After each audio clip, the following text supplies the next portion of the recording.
Bon, alors moi j'ai l'avantage, si on peut dire, d'avoir été témoin et acteur en première ligne de tout ce qui s'est passé, disons, depuis 40 ans, 50 ans, en Bretagne, sur le plan agricole. Alors, je vais vous faire un petit historique d'une première partie du développement, qui n'est pas, à mon avis, suffisamment connue. Bon, alors il faut bien comprendre que, à la fin de la guerre, nous sommes ruinés, tous les Français, tous les Européens. Mais en Bretagne, évidemment, on n'échappe pas. Vous savez, le rendement des céréales moyen en France, 15 quintaux hectares. Les vaches, 1500 litres de lait par vache. Alors évidemment, on a eu du mal à nourrir le pays avec ça. Alors, si vous voulez, le progrès, le développement va arriver avec deux initiatives collatérales. En 1946, je crois, je ne me trompe pas, c'est la création de l'INRA, l'Institut national de la recherche agronomique. Des chercheurs jeunes, de haut niveau, qui ont pour objectif de remettre le progrès dans les campagnes françaises. Et puis, parallèlement, à peu près en même temps, la création des CETA, dont vous avez déjà parlé dans l'exposé, Centre d'études techniques agricoles. Ça, c'est à l'initiative d'un gars de Loire, je crois, Bernard Loin, qui a cette idée de rassembler tous les mois, une fois dans une ferme, une fois dans l'autre, 17 agriculteurs du canton ou des deux cantons, pour mettre en commun ce qu'ils avaient fait dans le mois. Les réussites, mais les échecs aussi. On apprend aussi des échecs. Mettre ça en commun, bien organisé, avec un responsable pour la réunion, qui prépare la réunion, un compte rendu à chaque réunion, et puis la Fédération nationale nous envoie des documents pour préparer ce qu'on va aborder. Alors ça, c'est formidable. Quand je crée avec mon ami Albert Mahé le CETA de Mur-Corlay en 1954, nous avons le numéro 960 pour la France. Il y a déjà 959 CETA. Et le numéro 24 pour le département. Alors vous voyez, on s'est inscrit dans une... Alors les membres des CETA, c'est beaucoup quand même des jeunes qui viennent de la JAC, qui ont déjà eu une espèce de recherche, quoi. Voilà. Alors, qu'est-ce qu'on fait dans nos réunions de CETA? Eh bien, on a pour objectif d'augmenter notre production et les rendements, pour augmenter nos revenus. On est pauvre, mais pas miséreux, mais on est pauvre. Il n'y a pas le gouvernement qui nous dit de faire ci et ça, c'est nous-mêmes qui voulons augmenter nos niveaux de vie. Ça se comprend. Alors évidemment, le gouvernement donne la main.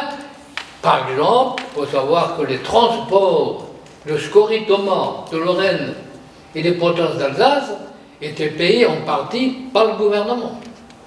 Bravo. Bon, alors, nos équipes de CETA, eh bien, on va s'attaquer tout de suite à augmenter nos rendements. Pourquoi le rendement des céréales sont si faibles? Ben parce que la terre est pauvre. Il faut savoir, pendant 5 ans, on n'a pas mis un pet de phosphore ni de potassium sur nos terres, ni de calcium. Alors ça explique l'effet de rendement. Et donc dans nos CETA, on va tout faire pour envoyer les engrais de fond, la potasse, le phosphore et le calcium. Et on passe rapidement, en 2 ou 3 ans, de 15 quintaux à 30 quintaux. Et puis en parallèle, on va mieux nourrir nos animaux, puisque jusque-là, on n'est pas très très fort. Nos animaux, au printemps, à l'herbe, ça va, la ration est équilibrée, mais dès qu'arrive le mois de novembre, il n'y a plus que des betteraves, de la pomme, du mauvais foin, et donc il y a une carence formidable en protéines. Et c'est pour ça qu'on a pratiquement très peu de lait. Alors les CETA vont lancer la culture de la févrole pour apporter des protéines qui manquaient à nos animaux. Et ça répond au système, comme disait mon président. Et on a des rendements jusqu'à 60 quintaux hectares de févrole. Donc du boulot. Bon, alors, le principal développement amené par les chercheurs de l'INRA, qui, attention, venaient sur le terrain. Laurent René Dumont est né ici en Côte d'Armor. C'est pas rien. Alors, qu'est-ce que nous disent ces chercheurs? Ils nous disent en particulier, attention, la Bretagne, vous êtes une région extraordinaire pour faire de l'herbe. Si vous nourrissez vos animaux à l'herbe, eh bien, comme ces vaches ont une barre de coupe à l'avant et un épandeur à l'arrière qui font le travail tout seul, vous n'aurez plus rien à faire, car regardez vos vaches pasturées. Ben dis donc, quand on prend ça dans une réunion de 7 ans, eh bien, moi, tu rentres à la maison vite fait, tu embrasses ta petite jeune femme et tu lui dis, ma chérie, formidable, on va vivre sans travail, on gagne pour que ça. L'avenir est fantastique pour nous. Oui, et donc tout le développement agricole de cette période, en Bretagne, mais partout en France, c'est basé sur l'herbe de la prairie. Comment semer les bonnes variétés, comment fertiliser, et surtout comment bien exploiter la prairie, l'herbe. Bon, alors tous les États se lancent là-dedans. Et moi, le premier, c'est ma petite ferme de 9 hectares. Évidemment, je sème mes prairies avec des semences sélectionnées, avec la technique de l'INRA, qui fait que ça réussit bien, et puis le bois blanc parti. Eh bien oui, mais la technique de l'hydratation, il nous disait barre de coupe à l'avant, pendeur à l'arrière, mais il disait aussi la vache a besoin d'herbe et l'herbe a besoin d'azote. Alors, c'est pas un petit peu, on mettait jusqu'à 350 unités d'azote à l'hectare, ce qui est énorme. Et moi, sur ma petite ferme la première année, eh bien, le panier d'azote, à chaque passage, l'animal dans les parcelles. Eh bien oui, mais l'année se passe et je m'aperçois, nom de Dieu, que mon voisin, qui est mon oncle d'ailleurs, il avait une prairie beaucoup plus nette que moi, sans engrais azoté du tout, même pas de semences sélectionnées. Alors, je me suis posé la question, qu'est-ce qu'il fait, comment il a fait? Mais il avait du trait blanc à gogo dans ses prairies. Alors je me suis dit, mais c'est peut-être son trait blanc qui apporte l'azote et du coup qui l'abonde.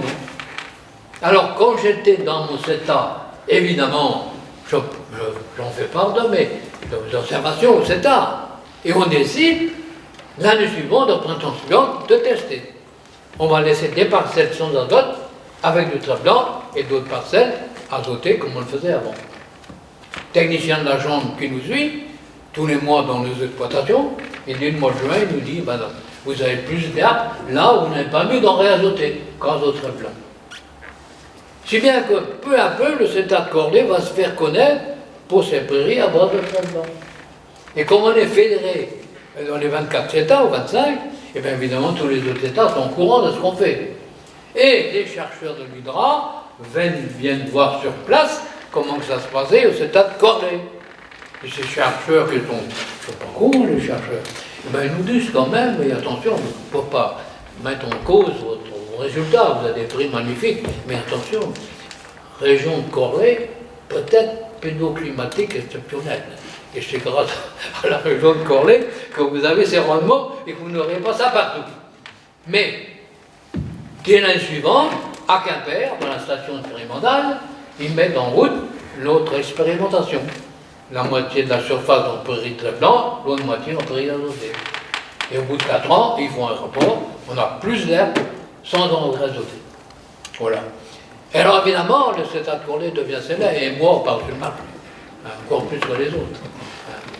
Et donc, ce développement qu'on avait entamé à la fin de la guerre, qui était un développement économe, autonome, on a acheté juste d'engrais de fond, des semences sélectionnées, changé quelques bêtes quand même, acheté des Normandes au lieu des Américaines, des Frisoles aussi, mais c'est à peu près tout. Donc c'était un développement économe, autonome, à forte valeur ajoutée. Et évidemment, mon histoire de prairie à base de trait blanc, c'est un plus. Parce que jusque-là, sur les prairies, c'était de l'azote quand même. Et avec mon système, il n'y a plus besoin de ça. Donc, la prairie trait blanc intervient là-dedans, avec un plus assez considérable, que tout le monde va copier d'ailleurs. À commencer par chez moi, dans ma commune, les voisins, et puis le canton, et tout le suivant. Alors, moi, j'ai assisté à tout ce développement-là. Ah oui, quand je n'ai pas parlé. La production, je vous ai parlé de la production laitière. avec des prairies à la place de betteraves, de tabac, etc. Mais il y a la pollution porcine, qui est liée à la pollution laitière.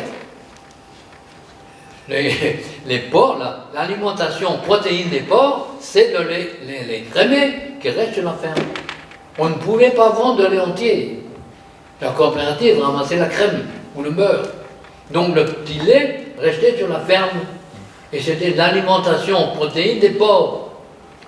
Et donc, comme on avait augmenté considérablement la production laitière, grâce aux vaches normandes et grâce à la prairie, évidemment, on augmente en même temps la production porcine. Petite anecdote, j'avais 9 hectares seulement. J'étais le plus gros producteur de lait dans la commune. Et donc de cochons. Je ne vous dis pas, hein. Les cochonniers qui m'ont pas le temps.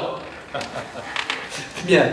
Alors voilà, et tous les membres du CETA faisaient la même chose, et puis tous les voisins copiaient sur nous. Ils copiaient sur nous. Ce qui avait de bien, mais quand on faisait des conneries, ils copiaient sur lui. Même mon père copiait sur moi. Je finis pas de le dire. Même mon père, il copiait sur moi. Bon. Alors voilà, tout ce développement autonome, on achète très peu à l'extérieur, finalement, nous a sortis de la pauvreté. Et on a nourri le pays. À la fin des années 60, on est déjà des excellents avec cette pollution autonome. Et on a gagné beaucoup d'argent. On est sorti de la pauvreté. On a vu la télévision, les machines à laver le linge, etc. etc. Hein, du bon boulot. Et ça dure à peu près une douzaine d'années, jusqu'aux années 60, début 60. Alors, qu'est-ce qui se passe? Qu'est-ce qui se passe précisément en 1962 pour que ce développement économique autonome bascule tout d'un coup dans ce qu'on connaît aujourd'hui, c'est-à-dire le fameux productivisme. On produit beaucoup, vous avez vu les chiffres, hein, de plus en plus, mais on dépense de plus en plus aussi. Si bien que la valeur ajoutée n'est pas formidable. Alors qu'est-ce qui se passe? Eh bien c'est la politique agricole commune. 1962, ça bouscule tout. Désormais les prix sont garantis. Chaque année à Bruxelles, pas d'augmentation. Donc on peut produire n'importe quand, n'importe comment, n'importe où, n'importe quelle quantité, on est sûr d'être payé. Et ça va changer tout. Au sein de mon 7 ans, on est 17. Hein. Eh bien, on s'interroge évidemment. Mais maintenant que les prix sont garantis, c'est plus la merde, c'est plus la peine de s'embêter à faire plus de production. On faisait des vaches et des cochons. Pour très bien ne faire que les vaches. C'est plus simple. Les autres disent, pour très bien ne faire que les cochons. Eh bien, sur les 17, il y en a 9 qui choisissent la production porcine et 8 la production laitière, dont moi-même avec mon épouse. Alors voilà, c'est dans le nouveau développement est en route. Hein.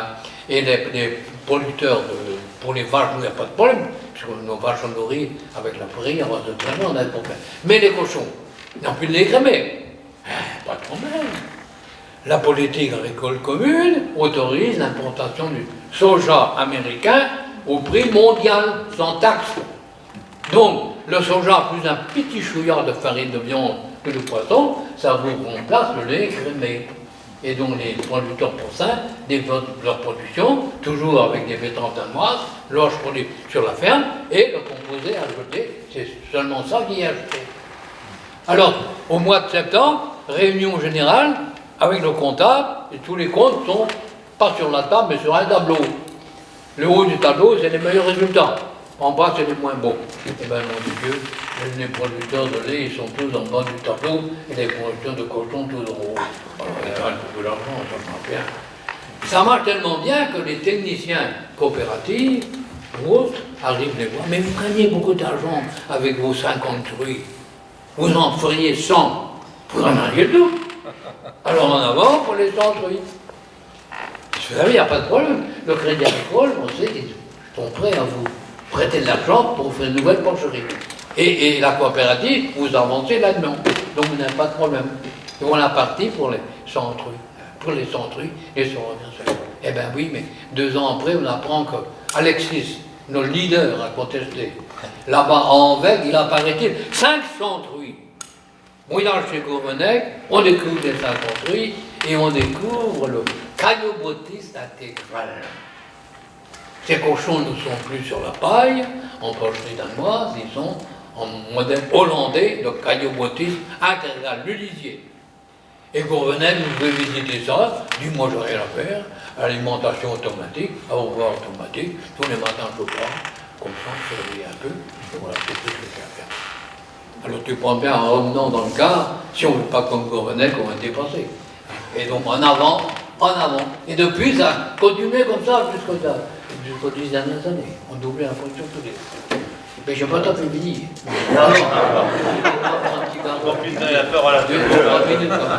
Bon, alors, ce développement économe autonome, ce qu'on préconise aujourd'hui, nous l'avons réalisé pendant 12 bonnes années avec un résultat extraordinaire. Et il y a 2 mg de nitrate dans l'eau qui arrive à la baie de Saint-Brieuc. J'ai les chiffres chez moi. 2 mg. Je ne sais pas, 5 ans descend. Il n'y a pas de pollution, rien de tout ça. Et aucune ferme ne disparaît. Au contraire. Bon. Alors, qu'est-ce qui se passe en 62? C'est la politique agricole commune qui va nous garantir les prix et on voit arriver justement l'élevage industriel, comme je vous l'ai dit, et qui va être d'autant plus propulsé que la politique agricole commune taxe tous les entrées, sauf le soja. Donc le soja, il rentre au prix mondial. On a les protéines pour rien. Alors tu penses à un atout formidable pour l'élevage industriel. Donc l'élevage industriel se met en route, ça se développe, et il y en a qui font fortune, oui. Il y en a qui font fortune qu'ils tombent bien. Aussi bien des poules et tout ça que les cochons. Et puis en parallèle, quand le soja arrive quasiment pour rien, eh bien arrive le fameux maïs fourrage. On remplace l'herbe pour nourrir les animaux par du maïs fourrage et du soja. Alors cette arrivée du maïs fourrage, ça a été une propagande incroyable. Toutes les réunions des chambres d'agriculture, tous les journaux, y compris les services de l'État, les coopératives, il n'y a que maïs. Et celui qui n'en faisait pas était pris pour un couillon. Pour moi, j'ai résisté. Ma mère me dit, mais toi, tu es des pochons, tu es dans le progrès, pourquoi tu ne fais pas comme les autres aussi, que tu ne fais pas de maïs? Quand on entend ça, alors je suis rencontré comme les autres dans le maïs aussi. J'ai fait ça pendant 3-4 ans, et pour plus de 4 ans, j'ai arrêté. J'ai arrêté tout pour revenir à mes belles prix. Alors ça, vous voyez, en parallèle, l'élevage industriel et l'arrivée du maïs fourrage, c'est les deux causes essentielles de ce qu'on vit aujourd'hui, et en particulier avec la pollution par les nitrates et les algues vertes en baie de Saint-Brieuc. C'est les deux causes essentielles. Et tant qu'on continuera de faire autant de maïs fourrage, on n'avancera pas d'appel. Ça c'est certain. Maïs fourrage, c'est le roi de la pollution. C'est trop compliqué à vous expliquer, mais j'espère que vous me faites confiance. Bon, alors voilà l'histoire du développement. On est passé d'un bon développement économe autonome, pendant lequel on s'est enrichi, est sorti de la pauvreté, au modèle productiviste, qui a entraîné pour certains des fortunes, momentanément, et puis failli pour d'autres, et tous les problèmes qu'on a encore aujourd'hui, en particulier avec la production et les acteurs d'affaires. Voilà. Merci André. Je partage tout à fait le constat final d'André, c'est que l'agriculture productiviste qui est issue et tant décriée, l'agribashing tant décriée, des années 70-80, c'est le résultat, je vais quand même remonter un petit peu, compléter ou aller dans le sens de Véronique, tout ce qui s'est passé entre 50, enfin, depuis le plan Marshall de 47 jusqu'aux années 70, tout ce qui s'est passé dans cette période-là pour l'agriculture et les pouvoirs publics, ça a été dit, les pouvoirs publics de l'époque, un personnage que tout le monde veut s'accaparer aujourd'hui, il ne doit plus pouvoir, il ne sait plus de quel côté se tourner, c'est De Gaulle, pauvre bonhomme, avec Pisani. Non, mais c'est une boutade, hein. C'est pas une prise de position. Et Pisani, la même chose. Ils ont tout fait pour que l'agriculture se développe, et ils ont créé le fermage déjà en 1947. Le statut du fermage qui a supprimé le métayage, oui. où le métayer était plus fort que celui qui faisait le boulot. Il y a eu l'IVD, l'indemnité viagère de Ah départ. oui, ça c'était pas une bonne chose. Mais il y a eu Oui, avant mais ça justement, des quantums. Les prix étaient garantis, mais un quantum seulement. Le- Ça c'est de Gaulle. Oui, ça c'est logique. Donc, l'indemnité viagère de départ, qui était mise en place en complément de retraite, parce qu'il y avait des toutes petites retraites, parce que les gens n'avaient pas cotisé, ils ne savaient pas que ça existait. Tout ça, c'est des lois qui sont venues après, des paramètres qui sont venus après la création de la loi d'orientation de 60-62, qui a plein de bons effets, mais qui a aussi plein d'effets pervers, dont celui qui consistait à dire, sans le dire, on crée la mutualité sociale agricole qui va apporter un statut social aux agriculteurs. La corporation agricole ne pourra pas équilibrer ce système puisqu'on part de zéro, il faudra faire vivre les cotisations de retraite, les cotisations sociales, médicales et tout, j'en passe et des meilleurs. Mais l'État, dans sa grande mansuétude, compensera le budget de la MSA tous les ans pour l'équilibrer.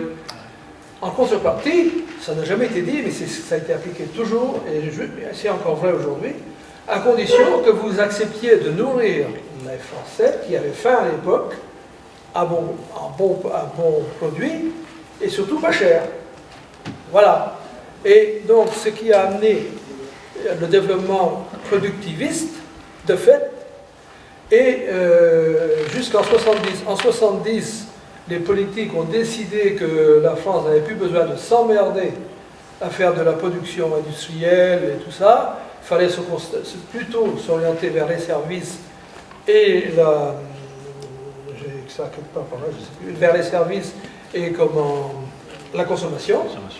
Voilà. Donc, comme pendant 40 ans, on a poussé les agriculteurs à produire toujours plus, comment voulez-vous, après, les freiner de 70 à maintenant, où il faut freiner les cas de fer pour un certain nombre d'orientations. Moi-même, j'ai été chef d'exploitation pendant pratiquement 20 ans, ensuite salarié, toujours pareil en exploitation. Je suis tombé dans le panneau, comme dit André, dans l'agriculture productiviste. On n'avait pas le choix. C'était ça ou mourir. Ça n'empêchait pas de mourir d'ailleurs. D'autre part, comment je vais dire, maintenant on est tous dépendants, mais ça a été dit par Véronique, c'est les coopératives qui ont pris le pouvoir. Véronique a aussi soulevé un problème très important. Les chefs d'exploitation aujourd'hui n'ont plus de temps à consacrer pour les autres. Ils sont obligés de passer tout leur temps que pour eux. Donc, l'aspect revendicatif, l'aspect syndical, ça n'existe plus. C'est fait par les apparatchiks de la région parisienne parce qu'ils ne sont pas loin des décisionnaires. Donc, vous voyez, qu'est-ce que j'ai encore à dire de plus? Ah oui, si, je l'avais noté. Alors tout ça, à partir des années 50 et du plan Marshall, tout ce qui a été mis en place et accentué par la loi d'orientation agricole, c'est l'exode rural.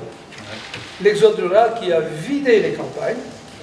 Donc, je ne veux pas juger, certains ont été gagnants, d'autres ont été des grands perdants. Ce qui fait qu'aujourd'hui, dans l'agribashing, on dit c'était mieux avant, oui, mais tout le monde s'en allait. Et aujourd'hui, si on veut revenir à une agriculture de ce type-là, paysanne, avec quel bras?